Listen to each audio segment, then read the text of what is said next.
It is the review of నున్నక్కడి 2 hours run టైంతో G5లో తెలుగులో స్ట్రీమింగ్ అవుతుంది.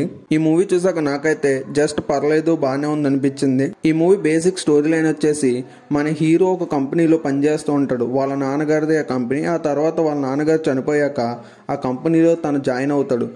వాళ్ళ ఆవిడ కలిసి ఒక పని అయితే చేస్తారు. ఆ పని చేయడం వల్ల వాళ్ళ ఇంట్లో ఒక ఇన్కమ్ ట్యాక్స్ రైడ్ అయితే జరిగి వాళ్ళ ల్యాప్టాప్ అయితే తీసుకుని వెళ్ళిపోతారు. ఆ ల్యాప్టాప్లో ఏముంది, దాన్ని తెచ్చుకోవడానికి మన హీరో ఏమేం పనులు చేశాడు, ఇవన్నీ మనం మూవీ చూసి తెలుసు. మూవీ జస్ట్ 2 hours ఉండడం వల్ల మంచి కామెడీ టైమింగ్ తో బాగానే వెళ్ళిపోయింది. ఎక్కడ లాగన్న ఫీలింగ్ అయితే నాకైతే రాలేదు. మరీ అంత తోపు ఎక్స్పెక్టేషన్స్ ఏం పెట్టుకోవద్దు, కానీ మంచి ఎంగేజింగ్ సీన్స్ లేకపోయినా పర్లేదు, కానీ ఏదో నార్మల్ గా కామెడీ టైమింగ్ తో నెక్స్ట్ ఏం జరుగుతుందని కొంచెం క్యూరియాసిటీ పెంచుతూ వెళ్ళిపోయింది. కానీ మిస్టీరియస్ సస్పెన్స్ థ్రిల్లర్స్ అంటూ ఏమీ లేవు. కానీ మూవీ అయితే జస్ట్ వన్ టైం వాచబుల్, ఫ్యామిలీతో చూడొచ్చు. ఎలాంటి కంటెంట్ ఏం లేదు.